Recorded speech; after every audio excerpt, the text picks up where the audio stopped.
ਸਤਨਾਮ ਸ਼੍ਰੀ ਵਾਹਿਗੁਰੂ ਸਾਹਿਬ JIO. ਪਰਮ ਸਨਮਾਨਯੋਗ ਗੁਰੂ ਰੂਪ ਗੁਰੂ ਖਾਲਸਾ ਸਾਧ ਸੰਗਤ ਜੀ, ਵਾਹਿਗੁਰੂ ਜੀ ਕਾ ਖਾਲਸਾ, ਵਾਹਿਗੁਰੂ ਜੀ ਕੀ ਫਤਿਹ। ਪਿਆਰੀ ਸਾਧ ਸੰਗਤ ਜੀ, ਜਦ ਵੀ ਜਗਤ ਦੀ ਮਰਿਆਦਾ ਵਿਗੜਦੀ ਹੈ ਤਦ ਅਕਾਲ ਪੁਰਖ ਕਿਸੇ ਅਵਤਾਰ ਨੂੰ ਇਸ ਧਰਤੀ ਉੱਤੇ ਭੇਜਦਾ ਹੈ ਤੇ ਇਸ ਤਰ੍ਹਾਂ ਅਕਾਲ ਪੁਰਖ ਧਰਮ ਦੀ ਪਾਲਣਾ ਕਰਵਾਉਂਦਾ ਹੈ। ਸਾਰੇ ਦੇਵਤੇ ਗੁਰੂ ਜੀ ਦੀ ਸ਼ਹੀਦੀ ਨੂੰ ਪ੍ਰਣਾਮ ਕਰ ਰਹੇ ਸਨ ਅਤੇ ਇਸ ਤਰ੍ਹਾਂ ਕਹਿ ਰਹੇ ਸਨ ਕਿ ਜੇ ਧਰਮ ਦਾ ਨਾਸ਼ ਹੋ ਜਾਵੇ ਤਾਂ ਸਾਡੇ ਸਮੇਤ ਜੱਗ ਵਿੱਚ ਕੋਈ ਨਹੀਂ ਰਹੇਗਾ। ਪਰਮਾਤਮਾ ਪਹਿਲਾਂ ਸਾਰਿਆਂ ਦੀ ਉਤਪਤੀ ਕਰਦਾ ਹੈ, ਫਿਰ ਉਹਨਾਂ ਦੀ ਪ੍ਰਤਿਪਾਲਣਾ ਚੰਗੀ ਤਰ੍ਹਾਂ ਕਰਦਾ ਹੈ। ਜਿਹੜਾ ਮਰਿਆਦਾ ਦੇ ਉਲਟ ਕਾਰਜ ਕਰਦਾ ਹੈ ਉਸ ਨੂੰ ਪਰਮਾਤਮਾ ਮਾਰਦਾ ਹੈ। ਪਰਮਾਤਮਾ ਸਦਾ ਹੀ ਸਭ ਦਾ ਰਖਵਾਲਾ ਬਣਦਾ ਹੈ। ਦੇਵਤਿਆਂ ਨੇ ਸ੍ਰੀ ਗੁਰੂ ਤੇਗ ਬਹਾਦਰ ਸਾਹਿਬ ਦੀ ਬਹੁਤ ਉਸਤਤੀ ਕੀਤੀ, ਜਿਸ ਦੀ ਅਸੀਂ ਵਿਚਾਰ ਨਹੀਂ ਕਰ ਸਕਦੇ। ਸਾਰੇ ਦੇਵਤੇ ਗੁਰੂ ਜੀ ਦੀ ਜੈ ਜੈਕਾਰ ਕਰ ਰਹੇ ਸਨ। ਗੁਰੂ ਜੀ ਦੇਵਤਿਆਂ ਨੂੰ ਕਹਿ ਰਹੇ ਸਨ, ਨਿਸ਼ਚਿੰਤ ਰਹੋ, ਤੁਰਕਾਂ ਦੀ ਜੜ ਪੁੱਟੀ ਗਈ ਹੈ, ਰਾਜ ਦਾ ਤੇ ਪ੍ਰਤੀ ਦਿਨ ਨਾਸ਼ ਹੁੰਦਾ ਜਾਵੇਗਾ। ਗੁਰੂ ਗੋਬਿੰਦ ਸਿੰਘ ਨਵਾਂ ਪੰਥ ਪੈਦਾ ਕਰਨਗੇ। ਉਹ ਯੁੱਧਾਂ ਦੀ ਰਚਨਾ ਕਰਕੇ ਹੌਲੀ ਹੌਲੀ ਇਹਨਾਂ ਨੂੰ ਖਤਮ ਕਰ ਦੇਣਗੇ। ਤੁਰਕਾਂ ਦਾ ਨਗਾਰਚੀ ਜਾਂ ਨਗਾਰਾ ਬੰਨ੍ਹਣ ਵਾਲਾ ਤੱਕ ਨਹੀਂ ਰਹੇਗਾ। ਇਸ ਤਰ੍ਹਾਂ ਦੇ ਭਿਆਨਕ ਨਾਸ਼ ਨੂੰ ਪ੍ਰਾਪਤ ਹੋਣਗੇ। ਸਤਿਗੁਰੂ ਜੀ ਤਾਂ ਸੱਚਖੰਡ ਨੂੰ ਚਲੇ ਗਏ। ਦੇਵਤਿਆਂ ਨੇ ਖੜੇ ਹੋ ਕੇ ਜੈ ਜੈ ਦੇ ਬਚਨ ਕਹੇ। ਹੁਣ ਦਿੱਲੀ ਨਗਰ ਵਿੱਚ ਜਿਵੇਂ ਪ੍ਰਸੰਗ ਹੋਇਆ ਉਹ ਇਸ ਪ੍ਰਕਾਰ ਵਾਪਰਿਆ। ਜਦ ਸਤਿਗੁਰੂ ਜੀ ਦਾ ਸੀਸ ਉਤਰ ਗਿਆ ਤਾਂ ਅਚਾਨਕ ਬਾਦਸ਼ਾਹ ਦੇ ਹਿਰਦੇ ਵਿੱਚ ਹੌਲ ਉੱਠਿਆ। ਧੂੜ ਅਤੇ ਕੰਕਰਾਂ ਨੂੰ ਖਿੱਚਦੀ ਹੋਈ ਪੌਣ ਬੜੇ ਜ਼ੋਰ ਨਾਲ ਉੱਥੇ ਪਹੁੰਚੀ ਜਿਸ ਘਰ ਵਿੱਚ ਨੌਰੰਗਾ ਟਿਕਿਆ ਹੋਇਆ ਸੀ। ਉਹ ਸਥਾਨ ਹਿੱਲ ਗਿਆ ਤਾਂ ਬਹੁਤ ਡਰ ਉਤਪੰਨ ਹੋਇਆ ਤੇ ਧੀਰਜ ਅਤੇ ਖੁਸ਼ੀ ਤੁਰੰਤ ਹੀ ਦੂਰ ਹੋ ਗਈ। ਨੌਰੰਗਾ ਦਿਲ ਵਿੱਚ ਹੈਰਾਨ ਹੋਇਆ, ਚਾਰੇ ਕੋਨਿਆਂ ਵੱਲ ਵੇਖ ਰਿਹਾ ਸੀ। ਤੁਰੰਤ ਆਨੰਦ ਤੇ ਵਿਲਾਸ ਦਾ ਨਾਸ਼ ਹੋ ਗਿਆ। ਮੱਤ ਦਾ ਅੰਨਾ ਸੋਚਦਾ ਸੀ, ਇਹ ਕੀ ਹੋ ਗਿਆ ਹੈ? ਮਾਨੋ ਜਮਦੂਤਾਂ ਨੇ ਆ ਕੇ ਬੰਨ੍ਹ ਲਿਆ ਸੀ। ਬੁੱਲ੍ਹਾਂ ਉੱਤੇ ਜ਼ੁਬਾਨ ਬਹੁਤ ਫੇਰਦਾ ਸੀ, ਬਾਰ-ਬਾਰ ਦਰਵਾਜ਼ੇ ਵੱਲ ਵੇਖਦਾ ਸੀ। ਇੰਨੇ ਵਿੱਚ ਉਹ ਉਮਰਾਵ ਆਏ ਅਤੇ ਸੈਯਦ ਨੇ ਨੰਗੀ ਤਲਵਾਰ ਚੁੱਕੀ ਹੋਈ ਸੀ ਤੇ ਮੁਲਾਣਿਆਂ ਸਹਿਤ ਬੜਾ ਅਚਰਜ ਧਾਰਨ ਕੀਤਾ ਹੋਇਆ ਸੀ। ਕਈ ਆਪਸ ਵਿੱਚ ਗੱਲਾਂ ਕਰਦੇ ਸਨ। ਨੌਰੰਗੇ ਨੂੰ ਸਲਾਮ ਕਰਕੇ ਖੜੇ ਹੋ ਗਏ। ਸਾਰਿਆਂ ਨੂੰ ਵੇਖ ਕੇ ਨੌਰੰਗੇ ਨੇ ਪੁੱਛਿਆ, ਕੀ ਕੀਤਾ ਅਤੇ ਕੀ ਵੇਖਿਆ? ਉੱਥੇ ਸਾਰੀ ਵਾਰਤਾ ਕਿਵੇਂ ਹੋਈ? ਤਦ ਉਮਰਾਵਾਂ ਨੇ ਸੈਯਦ ਨੂੰ ਪ੍ਰੇਰਿਆ ਤਾਂ ਉਸਨੇ ਸਾਰਾ ਬ੍ਰਿਤਾਂਤ ਉਚਾਰਨ ਕੀਤਾ। ਜਦ ਅਸੀਂ ਤੁਹਾਡਾ ਹੁਕਮ ਲੈ ਕੇ ਗਏ ਤਾਂ ਗੁਰੂ ਜੀ ਪਿੰਜਰੇ ਵਿੱਚ ਬੈਠੇ ਵੇਖ ਰਹੇ ਸਨ। ਅਸੀਂ ਸਮਝਾਉਣ ਵਾਸਤੇ ਕੁਝ ਬਚਨ ਕਹੇ, ਫਿਰ ਅਸੀਂ ਕਰਾਮਾਤ ਪਰਖਣੀ ਚਾਹੀ। ਇਹ ਸੁਣ ਕੇ ਬਾਹਰ ਨਿਕਲ ਕੇ ਇਸ਼ਨਾਨ ਕੀਤਾ ਤੇ ਸਿਰ ਨਿਵਾ ਕੇ ਫਿਰ ਸਜਦਾ ਕੀਤਾ। ਤਦ ਆਪਣੇ ਸਾਰੇ ਜ਼ੋਰ ਨਾਲ ਮੈਂ ਤਲਵਾਰ ਚਲਾਈ, ਪਰ ਉਹ ਧੌਣ ਨੂੰ ਨਾ ਲੱਗ ਸਕੀ। ਧੜ ਨਾਲੋਂ ਸਿਰ ਪਹਿਲਾਂ ਹੀ ਉਤਰ ਗਿਆ, ਮਾਨੋ ਪਹਿਲਾਂ ਸਿਰ ਲੱਗਾ ਹੀ ਨਹੀਂ ਸੀ। ਜਿਵੇਂ ਕਾਗਜ਼ ਤਲਵਾਰ ਦੀ ਧਾਰ ਤੇ ਬੰਨਿਆ ਸੀ, ਵੇਖ ਲਵੋ ਉਹ ਹੁਣ ਤੱਕ ਉਸ ਤਰ੍ਹਾਂ ਹੀ ਲੱਗਾ ਹੈ। ਕਾਗਜ਼ ਰਤਾ ਭਰ ਵੀ ਕੱਟਿਆ ਨਹੀਂ ਗਿਆ ਤੇ ਨਾ ਹੀ ਧਾਗਾ ਟੁੱਟਾ ਹੈ, ਪਹਿਲਾਂ ਵਾਂਗ ਹੀ ਤਲਵਾਰ ਨੂੰ ਲੱਗਾ ਹੈ। ਜਿਵੇਂ ਸਾਰਿਆਂ ਨੂੰ ਪਹਿਲਾਂ ਕਿਹਾ ਸੀ, ਕਾਗਜ਼ ਕੱਟਿਆ ਨਹੀਂ ਗਿਆ ਤੇ ਉਹਨਾਂ ਦੇ ਕਹਿਣ ਨੂੰ ਸੱਚਾ ਕਰ ਦਿੱਤਾ ਹੈ। ਹਜ਼ਾਰਾਂ ਲੋਕ ਜਿਹੜੇ ਦੂਰ ਨੇੜੇ ਖੜੇ ਸਨ, ਉਹ ਸਾਰੇ ਖਲੋਤੇ ਹੋਏ ਉਸ ਪਾਸੇ ਵੇਖ ਰਹੇ ਸਨ। ਅਚਰਜ ਹੋਇਆ ਹੈ ਕਿ ਸੀਸ ਨਹੀਂ ਲੱਭਾ। ਕਿਸੇ ਨੇ ਨਹੀਂ ਵੇਖਿਆ ਕਿ ਕਿਸ ਵਿਅਕਤੀ ਨੇ ਉਠਾਇਆ ਹੈ। ਬਹੁਤ ਸਿਪਾਹੀ ਇੱਧਰ ਉੱਧਰ ਭੱਜੇ ਫਿਰਦੇ ਰਹੇ ਹਨ। ਉਹ ਖੋਜ ਰਹੇ ਹਨ, ਪਰ ਕਿਤੇ ਵੀ ਦਿਖਾਈ ਨਹੀਂ ਦਿੱਤਾ। ਸਾਰਿਆਂ ਨੂੰ ਡਰਾ ਕੇ ਬਹੁਤ ਉੱਚੀ ਸੁਣਾਇਆ ਹੈ, ਫਿਰ ਵੀ ਕਿਸੇ ਦੇ ਹੱਥ ਨਹੀਂ ਆਇਆ। ਬਾਅਦ ਵਿੱਚ ਇਕੱਲੇ ਇਕੱਲੇ ਦੀ ਤਲਾਸ਼ੀ ਲਈ ਹੈ ਤੇ ਸਾਰਿਆਂ ਨੂੰ ਜਾਣ ਤੋਂ ਰੋਕਿਆ ਹੈ। ਜਿੰਨੇ ਵੀ ਅਮੀਰ ਗਰੀਬ ਹਨ ਸਭ ਦੀ ਤਲਾਸ਼ੀ ਲਈ ਹਨ, ਫਿਰ ਵੀ ਸੀਸ ਕਿਤੇ ਨਹੀਂ ਪਾਇਆ। ਜਾਂ ਧਰਤੀ ਵਿੱਚ ਪ੍ਰਵੇਸ਼ ਕਰ ਗਿਆ ਹੈ ਜਾਂ ਤੁਰੰਤ ਆਕਾਸ਼ ਵਿੱਚ ਉੱਡ ਗਿਆ ਹੈ। ਜਦੋਂ ਤੱਕ ਉਹ ਸੀਸ ਧੜ ਨੂੰ ਲੱਗਾ ਰਿਹਾ ਹੈ ਤਦ ਉਹ ਸਾਰਾ ਦਿਖਾਈ ਦਿੰਦਾ ਸੀ। ਮੈਂ ਜਦ ਹੀ ਆਪਣੇ ਹੱਥ ਵਿੱਚ ਤਲਵਾਰ ਉੱਪਰ ਉਠਾਈ ਤੇ ਧੌਣ ਉੱਤੇ ਮਾਰ ਕੇ ਉਸ ਨੂੰ ਕੱਟਣਾ ਚਾਹੁੰਦਾ ਸੀ, ਸੀਸ ਅਲੋਪ ਹੋ ਗਿਆ। ਫਿਰ ਨਹੀਂ ਵੇਖਿਆ। ਉੱਥੇ ਚਾਰ ਚੁਫੇਰੇ ਹਜ਼ਾਰਾਂ ਲੋਕ ਖੜੇ ਸਨ। ਮੂਰਖ ਬਾਦਸ਼ਾਹ ਭਾਰੀ ਦੁਖੀ ਹੋਇਆ। ਮੈਂ ਇਹ ਛਲ ਸਮਝ ਨਹੀਂ ਸਕਿਆ ਹਾਂ ਤੇ ਨਾ ਹੀ ਇਸ ਬਾਰੇ ਪਹਿਲਾਂ ਵਿਚਾਰ ਕੀਤੀ ਹੈ। ਸਿਰੜ ਨਹੀਂ ਦਿੱਤਾ ਹੈ ਤੇ ਆਪਣਾ ਸਿਰ ਦੇ ਦਿੱਤਾ ਹੈ। ਜਿਨ੍ਹਾਂ ਵਿੱਚ ਵੱਡੀ ਭਾਰੀ ਕਰਾਮਾਤ ਸੀ, ਹੁਣ ਧੜ ਉੱਤੇ ਚੌਕਸੀ ਰੱਖੋ, ਐਸਾ ਨਾ ਹੋਵੇ ਕਿ ਕੋਈ ਛੁਪਾ ਕੇ ਲੈ ਜਾਵੇ। ਨਗਰ ਵਿੱਚ ਢੰਡੋਰਾ ਦੇ ਦਿਓ। ਸੰਗਤ ਵਿੱਚ ਜਿਹੜੇ ਇਹਨਾਂ ਦੇ ਸਿੱਖ ਹਨ ਉਹ ਲੈ ਜਾਣਗੇ ਤੇ ਸੰਸਕਾਰ ਕਰ ਦੇਣਗੇ, ਜਿਵੇਂ ਹਿੰਦੂਆਂ ਦੀ ਵੱਡੀ ਰੀਤੀ ਹੈ। ਇਸ ਤਰ੍ਹਾਂ ਹੁਕਮ ਕਰਕੇ ਸਾਰਿਆਂ ਨੂੰ ਕਿਹਾ, ਅਸੀਂ ਸਮਝੇ ਨਹੀਂ ਕਿ ਇਸ ਤਰ੍ਹਾਂ ਛਲ ਰਚ ਰੱਖਿਆ ਹੈ। ਮੇਰੇ ਸਿਰ ਤੇ ਭਾਰੀ ਦੋਸ਼ ਦੇ ਕੇ ਸਰੀਰ ਛੱਡਣ ਵਿੱਚ ਕੋਈ ਦੇਰ ਨਹੀਂ ਲਾਈ ਹੈ। ਮੇਰੇ ਕਹਿਣ ਉੱਤੇ ਕਰਾਮਾਤ ਨਹੀਂ ਵਿਖਾਈ। ਬਾਰ-ਬਾਰ ਬਹੁਤ ਆਦਮੀਆਂ ਨੇ ਸਮਝਾਇਆ, ਮੇਰਾ ਮਨ ਹੁਣ ਟਿਕਦਾ ਨਹੀਂ ਹੈ। ਇਹ ਆਫਤ ਵੇਖ ਕੇ ਵੱਡੇ ਹੌਲ ਉੱਠਦੇ ਹਨ। ਖੁਸ਼ਾਮਦੀ ਮਨੁੱਖਾਂ ਨੇ ਸੁਣ ਕੇ ਕਿਹਾ, ਤੁਸੀਂ ਬਹੁਤ ਕਿਹਾ, ਉਹ ਬਿਲਕੁਲ ਨਹੀਂ ਮੰਨੇ ਹਨ। ਪਹਿਲਾਂ ਵੀ ਬਹੁਤ ਕਤਲ ਹੋਏ ਹਨ ਜਿਹੜੇ ਸ਼ਰ੍ਹਾ ਨਹੀਂ ਸੀ ਮੰਨਦੇ ਤੇ ਉਲਟ ਚੱਲਣ ਵਾਲੇ ਸਨ। ਜਿਹੜੀ ਗੱਲ ਪਹਿਲਾਂ ਬੀਤ ਗਈ ਹੈ ਉਸ ਉੱਤੇ ਕਿਉਂ ਵਿਚਾਰਨਾ ਹੈ ਅਤੇ ਕਿਉਂ ਪਛਤਾਉਣਾ ਹੈ? ਕਰਾਮਾਤੀ ਹੋਇਆ ਤਾਂ ਫੇਰ ਕੀ ਹੋਇਆ? ਸ਼ਰ੍ਹਾ ਨਹੀਂ ਮੰਨੀ ਹੈ ਤਾਂ ਚੰਗੀ ਸਜ਼ਾ ਪਾਈ ਹੈ। ਹਿੰਦੂ ਤੁਰਕ ਸ਼ਰ੍ਹਾ ਬਗੈਰ ਬਹੁਤ ਹੋਏ ਹਨ। ਸਰਮਦ ਆਦ ਵਰਗੇ ਹਜ਼ਾਰਾਂ ਕਤਲ ਕੀਤੇ ਹਨ। ਇਸ ਦੀ ਕੀ ਚਿੰਤਾ ਚਿੱਤ ਵਿੱਚ ਕਰਦੇ ਹੋ? ਤੁਸੀਂ ਦੀਨ ਵਧਾਉਣਾ ਚਾਹੁੰਦੇ ਹੋ। ਲੋਕਾਂ ਦੇ ਕਹੇ ਤੇ ਨੌਰੰਗੇ ਨੇ ਧੀਰਜ ਦਾ ਧਾਰਨ ਕਰ ਲਿਆ। ਫਿਰ ਵੀ ਮਨ ਨੂੰ ਭਾਰੀ ਸ਼ੰਕਿਆ ਨੇ ਫੜ ਲਿਆ ਸੀ। ਨਗਰ ਵਿੱਚ ਢੰਡੋਰਚੀ ਘਰ ਘਰ ਢੋਂਡੀ ਪਿੱਟਦਾ ਫਿਰਦਾ ਸੀ। ਉਸ ਸਮੇਂ ਸਾਰੇ ਸਿੱਖ ਸੁਣਦੇ ਸਨ। ਸਾਰੇ ਬਾਦਸ਼ਾਹ ਦਾ ਬਹੁਤ ਡਰ ਧਾਰਨ ਕਰਦੇ ਸਨ। ਅਸੀਂ ਸਿੱਖ ਸੇਵਕ ਹਾਂ, ਇਹ ਉਚਾਰਨ ਨਹੀਂ ਕਰਾਂਗੇ। ਕਿਸੇ ਨੇ ਵੀ ਗੁਰੂ ਜੀ ਦੇ ਸਰੀਰ ਨੂੰ ਨਾ ਚੁੱਕਿਆ। ਜਿਹੜਾ ਵੀ ਧੜ ਲੈਣ ਜਾਵੇਗਾ ਉਸ ਨੂੰ ਨੌਰੰਗਾ ਨਿਸ਼ਚੈ ਰੂਪ ਵਿੱਚ ਸਿੱਖ ਸਮਝ ਲਵੇਗਾ ਤੇ ਮਰਵਾ ਦੇਵੇਗਾ। ਘਰ ਘਰ ਦਰਵਾਜ਼ੇ ਲੁਕ ਕੇ ਸਾਰੇ ਇਸਤਰੀ ਪੁਰਸ਼ ਨੌਰੰਗੇ ਨੂੰ ਗਾਲਾਂ ਕੱਢਦੇ ਸਨ। ਸਾਰੇ ਨਗਰ ਵਿੱਚ ਹਾਹਾਕਾਰ ਮਚੀ ਹੋਈ ਸੀ। ਨੌਰੰਗਾ ਅਪਰਾਧੀ, ਪਾਪੀ ਅਤੇ ਹਥਿਆਰਾ ਹੈ, ਜਿਨ੍ਹਾਂ ਦੀ ਸਾਰਾ ਜਗ ਪੂਜਾ ਕਰਦਾ ਹੈ। ਸੇਵਾ ਕਰਕੇ ਸੁੱਖ ਦੀ ਇੱਛਾ ਧਾਰਨ ਕਰਦੇ ਸਨ। ਪੁੱਤਰ ਇਸਤਰੀ ਦੀ ਕਾਮਨਾ ਪਾਉਂਦੇ ਹਨ। ਗੁਰੂ ਜੀ ਜਿਸ ਨੂੰ ਚਾਹੁਣ ਨਰਕ ਪਏ ਨੂੰ ਕੱਢ ਲੈਂਦੇ ਹਨ। ਕਰਾਮਾਤ ਦੇ ਅਪਾਰ ਸਮੁੰਦਰ ਹਨ। ਕਿਸੇ ਨੂੰ ਨਾ ਵਿਖਾਉਣ ਦਾ ਪ੍ਰਣ ਧਾਰਨ ਕੀਤਾ ਹੈ।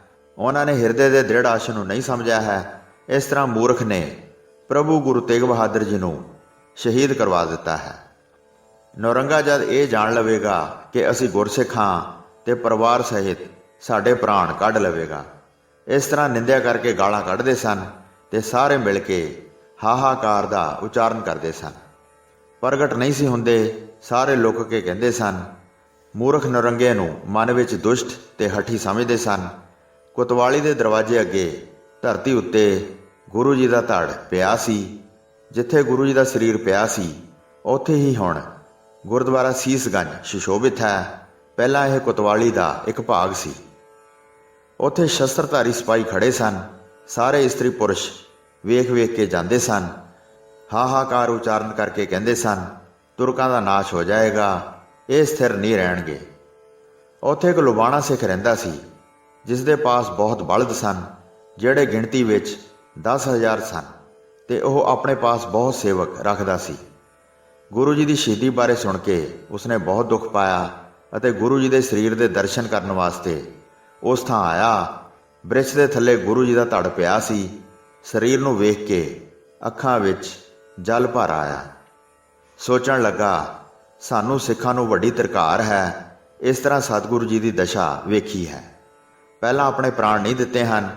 ਤੁਰਕਾਂ ਦਾ ਡਰ ਮੰਨ ਕੇ ਲੁਕ ਕੇ ਚਲੇ ਗਏ ਹਨ। ਡੌਂਡੀ ਨੂੰ ਸੁਣ ਕੇ ਕਿਸੇ ਨੇ ਵੀ ਧੜ ਨੂੰ ਚੁੱਕਣਾ ਨਹੀਂ ਮੰਨਿਆ। ਕਹਿੰਦੇ ਸਨ, ਅਸੀਂ ਸਿੱਖ ਨਹੀਂ। ਜੇ ਸਿੱਖ ਕਹਾਂਗੇ ਤਾਂ ਕਿਤੇ ਸਾਨੂੰ ਮਾਰ ਹੀ ਨਾ ਦੇਵੇ। ਮੈਂ ਸੰਸਕਾਰ ਕਰਨ ਵਾਸਤੇ ਉਪਾਅ ਕਰਾਂਗਾ, ਜਿਸ ਤਰ੍ਹਾਂ ਕਿ ਕੋਈ ਵੀ ਮਨੁੱਖ ਜਾਣ ਨਾ ਸਕੇ। ਪ੍ਰਗਟ ਕਰਾਂਗਾ ਤਾਂ ਸੰਸਕਾਰ ਨਹੀਂ ਹੋ ਸਕੇਗਾ। ਮੈਨੂੰ ਫੜ ਲੈਣਗੇ ਜਾਂ ਮਾਰ ਦੇਣਗੇ। ਜੇ ਗੁਰੂ ਜੀ ਮੇਰੇ ਸਹਾਇਕ ਹੋਣਗੇ ਤਾਂ ਲੁਕ ਕੇ ਕਿਸੇ ਵੇਲੇ ਵੀ ਉਹਨਾਂ ਦੇ ਧੜ ਨੂੰ ਲੈ ਜਾਵਾਂਗਾ। ਮਨੋਰਥ ਧਾਰ ਕੇ ਆਪਣੇ ਘਰ ਨੂੰ ਗਿਆ। ਅਨੇਕਾਂ ਉਪਾਅ ਸੋਚ ਰਿਹਾ ਸੀ। ਬਹੁਤ ਬਲਦ ਇਕੱਠੇ ਕਰਵਾਏ। ਕਈਆਂ ਗੱਡਿਆਂ ਤੇ ਰੂੰ ਲਦਵਾ ਲਿਆ। ਆਪਣੇ ਸਾਰੇ ਮਨੁੱਖ ਇਕੱਠੇ ਕੀਤੇ। ਮਨ ਵਿੱਚ ਯਤਨ ਕਰਨ ਦਾ ਨਿਰਣਾ ਕੀਤਾ। ਭਰੇ ਹੋਏ ਗੱਡੇ ਸ਼੍ਰੀ ਗੁਰੂ ਜੀ ਦੇ ਧੜ ਵਾਲੇ ਥਾਂ ਪਹੁੰਚਾਏ। ਕੁਝ ਬਹਾਨਾ ਕਰਕੇ ਉਸ ਥਾਂ ਹੀ ਖੜੇ ਕਰ ਦਿੱਤੇ। ਫਿਰ ਬਲਦਾਂ ਦੀ ਵੱਡੀ ਕਤਾਰ ਹਿੱਕ ਦਿੱਤੀ। ਪਹਿਲਾਂ ਉਹ ਜਮਨਾ ਦਰਿਆ ਵਾਲੇ ਪਾਸੇ ਗਏ। ਜਮਨਾ ਦੇ ਕਿਨਾਰੇ ਘਾਟ ਉੱਤੇ ਜਿੱਥੇ ਨਿਗਮਬੋਧ ਨਾਮ ਦਾ ਤੀਰਥ ਹੈ, ਸਾਰੇ ਬਲਦ ਉਸ ਪਾਸੇ ਵੱਲ ਗਏ। ਸੂਰਜ ਦੀ ਪੁੱਤਰੀ ਭਾਵ ਜਮਨਾ ਨਦੀ ਦੇ ਕਿਨਾਰੇ ਕਿਨਾਰੇ ਹੋ ਗਏ। ਨਗਰ ਦੇ ਦਰਵਾਜ਼ੇ ਵਿੱਚ ਫਿਰ ਦਾਖਲ ਹੋ ਗਏ। ਬਹੁਤ ਲੁਬਾਣੇ ਨਾਲ ਲਏ, ਜਿਨ੍ਹਾਂ ਨੇ ਮੋਟੀਆਂ ਲਾਠੀਆਂ ਆਪਣੇ ਮੋਢਿਆਂ 'ਤੇ ਰੱਖੀਆਂ ਹੋਈਆਂ ਸਨ। ਸਾਰੇ ਬਲਦਾਂ ਨੂੰ ਹਿੱਕਣ ਵਾਲੀ ਬੋਲੀ ਬੋਲਦੇ ਸਨ ਤੇ ਇੱਧਰ ਉੱਧਰ ਟੋਲੀਆਂ ਬਣਾ ਕੇ ਬਲਦਾਂ ਨੂੰ ਸਾਂਭ ਰਹੇ ਸਨ। ਜਦ ਤੋਂ ਗੁਰੂ ਜੀ ਨੇ ਭਾਣਾ ਵਰਤਾਇਆ ਸੀ, ਉਸ ਸਮੇਂ ਤੋਂ ਬਹੁਤ ਤੇਜ਼ ਹਨੇਰੀ ਚੱਲ ਰਹੀ ਸੀ। ਮਿੱਟੀ ਘਟਾ ਉੱਡਦਾ ਸੀ ਤੇ ਹਨੇਰਾ ਫੈਲ ਗਿਆ ਸੀ। ਮਿੱਟੀ ਇਸਤਰੀ ਪੁਰਸ਼ਾਂ ਦੀਆਂ ਅੱਖਾਂ ਵਿੱਚ ਪੈ ਰਹੀ ਸੀ। ਲੋਕ ਅੱਖਾਂ ਨੂੰ ਹੱਥਾਂ ਨਾਲ ਮਲ ਰਹੇ ਸਨ। ਕਈ ਲੋਕ ਕੱਪੜਿਆਂ ਨਾਲ ਅੱਖਾਂ ਸਾਫ਼ ਕਰ ਰਹੇ ਸਨ। ਸਭ ਥਾਂ ਗਰਮੀ ਘਟ ਗਈ ਸੀ। ਘੱਟੇ ਮਿੱਟੀ ਨੇ ਸੂਰਜ ਨੂੰ ਢੱਕ ਲਿਆ ਸੀ ਤੇ ਉਸ ਦਾ ਤੇਜ ਮੱਠਾ ਪੈ ਗਿਆ ਸੀ। ਕਈ ਲੋਕ ਘਰਾਂ ਦੇ ਅੰਦਰ ਵੜ ਗਏ ਸਨ ਤੇ ਗੰਦਾ ਦਿਨ ਵੇਖ ਕੇ ਬਾਹਰ ਨਹੀਂ ਸੀ ਨਿਕਲਦੇ। ਬਹੁਤ ਬਲਦ ਜਦ ਬਾਜ਼ਾਰ ਵਿੱਚ ਵੜੇ ਤਾਂ ਬਲਦਾਂ ਦੇ ਚੱਲਣ ਨਾਲ ਬਹੁਤ ਧੂੜ ਪਸਰ ਗਈ ਤੇ ਸਾਰੇ ਹਨੇਰਾ ਹੋ ਗਿਆ। ਇੱਕ ਤਾਂ ਹਨੇਰੀ ਵਗ ਰਹੀ ਸੀ, ਦੂਸਰੀ ਬਲਦਾਂ ਨੇ ਬਹੁਤ ਧੂੜ ਉਡਾਈ। ਬਲਦ ਸਿੱਧੇ ਚੱਲ ਕੇ ਬਾਜ਼ਾਰ ਵੱਲ ਆਏ। ਜਦ ਮਨੁੱਖਾਂ ਨੇ ਬਹੁਤ ਬਲਦ ਵੇਖੇ ਜਿਹੜੇ ਕਾਹਲੀ ਕਾਹਲੀ ਇੱਧਰ ਉੱਧਰ ਭੱਜਦੇ ਸਨ ਤਾਂ ਉਹ ਆਪਣੇ ਆਪ ਨੂੰ ਬਚਾਉਂਦੇ ਸਨ। ਉੱਚੀ ਬੋਲ ਕੇ ਬਲਦਾਂ ਨੂੰ ਮੋੜਦੇ ਸਨ ਤੇ ਕੁਤਵਾਲੀ ਵਾਲੇ ਬਾਜ਼ਾਰ ਨੂੰ ਜਾਂਦੇ ਸਨ, ਜਿੱਥੇ ਦਰੋਗਾ ਤੇ ਸਿਪਾਹੀ ਖੜੇ ਸਨ, ਜਿਹੜੇ ਗੁਰੂ ਜੀ ਦੀ ਲੋਥ ਨੂੰ ਵੇਖ ਰਹੇ ਸਨ। ਬਾਦਸ਼ਾਹ ਦੇ ਕਹਿਣ ਉੱਤੇ ਧੜ ਦਾ ਸੰਸਕਾਰ ਨਹੀਂ ਸੀ ਕੀਤਾ। ਸਿਪਾਹੀ ਰਾਖੀ ਕਰਦੇ ਸਨ, ਇਸ ਕਰਕੇ ਕੋਈ ਛੁਪ ਕੇ ਵੀ ਝੁਕ ਨਾ ਸਕਿਆ। ਜਦ ਦਿਨ ਥੋੜ੍ਹਾ ਰਹਿ ਗਿਆ ਤੇ ਬਲਦਾਂ ਦੀ ਬਹੁਤ ਭੀੜ ਇਕੱਠੀ ਹੋ ਗਈ। ਬਹੁਤ ਲੁਬਾਣੇ ਬਲਦਾਂ ਨੂੰ ਇੱਧਰ ਉੱਧਰ ਕਰ ਰਹੇ ਸਨ ਤੇ ਨੇੜੇ ਪਹੁੰਚ ਕੇ ਗੁਰੂ ਜੀ ਦੇ ਧੜ ਨੂੰ ਵੇਖਿਆ। ਬਲਦਾਂ ਨਾਲ ਮਿਲ ਕੇ ਉੱਥੋਂ ਤੱਕ ਚੱਲ ਕੇ ਆ ਗਏ ਤੇ ਧੜ ਨੂੰ ਚੁੱਕਣ ਵਾਸਤੇ ਹੱਠ ਕੀਤਾ। ਬਲਦਾਂ ਦੀ ਵੱਡੀ ਭੀੜ ਵੇਖ ਕੇ ਰਖਵਾਲਿਆਂ ਨੇ ਆਪਣਾ ਸਥਾਨ ਛੱਡ ਦਿੱਤਾ, ਭਾਵ ਪਾਸੇ ਹਟ ਗਏ, ਕਿਉਂਕਿ ਲੁਬਾਣਿਆਂ ਨੇ ਬਲਦਾਂ ਨੂੰ ਬੇਕਾਬੂ ਵਾਲੀ ਸਥਿਤੀ ਵਾਂਗ ਕਰ ਦਿੱਤਾ ਸੀ। ਰਖਵਾਲੇ ਲੁਬਾਣਿਆਂ ਨੂੰ ਬਹੁਤ ਤਾੜਦੇ ਅਤੇ ਰੋਕਦੇ ਸਨ। ਫਿਰ ਵੀ ਬਹੁਤ ਵੱਡਾ ਰੌਲਾ ਰੱਪਾ ਮਚਿਆ ਹੋਇਆ ਸੀ। ਗੱਡਿਆਂ ਦੇ ਗਾਡੀ ਵਾਣ ਉੱਚੀ ਉੱਚੀ ਬੋਲਦੇ ਸਨ। ਕਈ ਲੁਬਾਣੇ ਉੱਚੀ ਉੱਚੀ ਆਵਾਜ਼ਾਂ ਮਾਰਦੇ ਸਨ। ਘੱਟਾ ਉੱਡਣ ਨਾਲ ਅੱਖਾਂ ਬੰਦ ਹੋ ਗਈਆਂ ਸਨ। ਹਟੋ ਹਟੋ ਦੇ ਸ਼ਬਦ ਬੋਲਦੇ ਉਹ ਧੜ ਦੇ ਪਾਸ ਚਲੇ ਗਏ। ਦਾਅ ਤੱਕ ਕੇ ਸਾਰੇ ਪਾਸੇ ਵੇਖਿਆ। ਗੁਰੂ ਜੀ ਦੀ ਮਾਇਆ ਨੇ ਸਾਰਿਆਂ ਨੂੰ ਭਰਮਾ ਦਿੱਤਾ।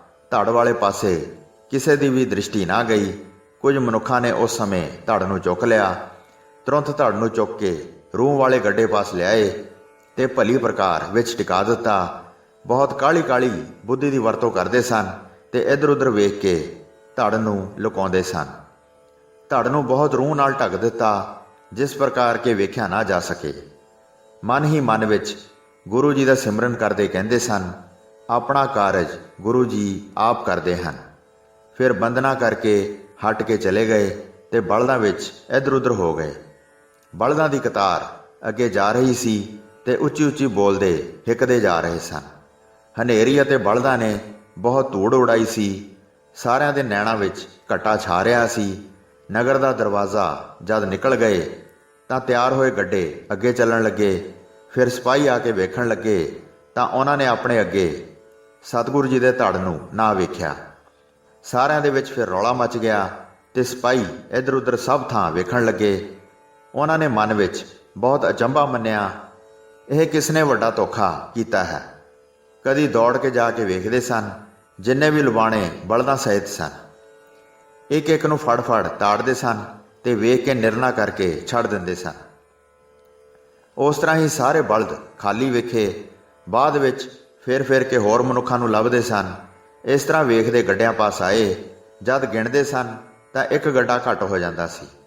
ਗੱਡਾਵਾਨਾਂ ਨੂੰ ਝਿੜਕ ਕੇ ਕਹਿੰਦੇ ਸਨ, ਤੁਹਾਡੇ ਵਿੱਚ ਇੱਕ ਗੱਡਾ ਨਹੀਂ ਵੇਖਦੇ ਹਾਂ, ਉਸ ਨੂੰ ਵਿੱਚੋਂ ਕੱਢ ਕੇ ਕਿੱਥੇ ਲੁਕਾਇਆ ਹੈ?